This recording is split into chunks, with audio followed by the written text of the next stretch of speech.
Interview 1. Welcome to Media Insights. Today, we're discussing the impact of social media on how people consume news with Mr. David, a media expert. Mr. David, thank you for joining us. Thank you for having me. Social media has become one of the primary sources of news for many people. Could you explain how social media has changed the way we consume news? Absolutely. Social media platforms like Facebook, Twitter, and Instagram have made it easier for people to access news quickly and conveniently. Many people no longer rely on traditional news outlets like newspapers or TV channels to stay informed. Instead, they get their news through the content shared by friends, family, or the platform's algorithms. However, this convenience comes with some downsides, such as the spread of misinformation.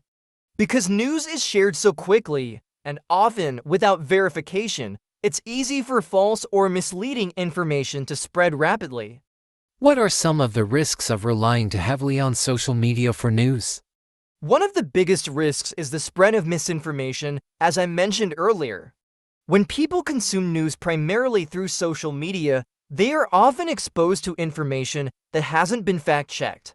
This can lead to the spread of conspiracy theories or biased reporting. Another issue is that social media algorithms tend to show users content that aligns with their existing beliefs, creating what we call echo chambers. This can limit exposure to diverse perspectives and reinforce existing biases. How can people use social media responsibly when consuming news?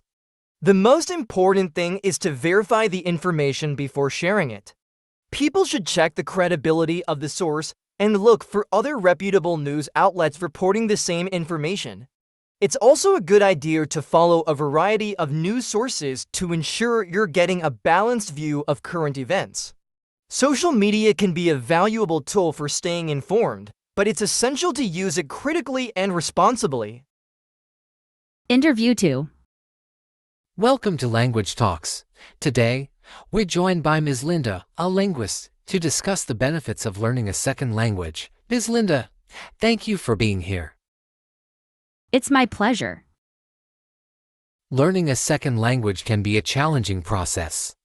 Could you explain why it's worth the effort? Certainly, there are numerous benefits to learning a second language. First and foremost, it opens up new opportunities for communication. When you can speak another language, you're able to connect with people from different cultures and backgrounds, which can enhance your personal and professional relationships. Additionally, research has shown that learning a second language improves cognitive function. It can enhance memory, problem-solving skills, and even delay the onset of cognitive decline in older adults. What are some of the challenges people face when learning a new language? One of the biggest challenges is staying motivated. Language learning requires consistent practice, and it can be easy to get discouraged when progress seems slow. Another challenge is finding opportunities to practice speaking the language. While it's possible to study grammar and vocabulary on your own, becoming fluent requires interaction with native speakers. Fortunately, with the rise of language learning apps and online platforms, it's easier than ever to connect with language learners and speakers from around the world. Do you have any tips for people who are trying to learn a second language? My biggest tip is to practice regularly, even if it's just for a few minutes each day. Consistency is key to making progress. It's also helpful to immerse yourself in the language as much as possible. This could mean watching movies, reading books, or listening to music in the target language. The more you expose yourself to the language, the more comfortable you'll become. And finally, don't be afraid to make mistakes. Language learning is a process, and mistakes are a natural part of it. Interview 3. Welcome to Exploring the Universe. Today, we're talking with Dr. Emily, an astrophysicist, about the future of space exploration. Dr. Emily, thank you for joining us. Thank you for having me. Space exploration has always fascinated people. Could you tell us what's next for humanity in terms of exploring space? Of course, we're currently entering a new era of space exploration. One of the most exciting developments is the plan to send humans back to the moon as part of NASA's Artemis program. The goal is not only to return to the moon but to establish a sustainable presence there, which could eventually serve as a stepping stone for future missions to Mars. In addition to government space agencies, private companies like SpaceX are also playing a major role in advancing space exploration. What are some of the challenges associated with exploring Mars? The challenges are significant. For one, the distance between Earth and Mars is much greater than the distance to the Moon, which makes travel more complicated and time-consuming. A round trip to Mars could take about 2 years, so the astronauts will need to be self-sufficient for long periods. There are also challenges related to radiation exposure, as the atmosphere on Mars provides little protection from solar radiation.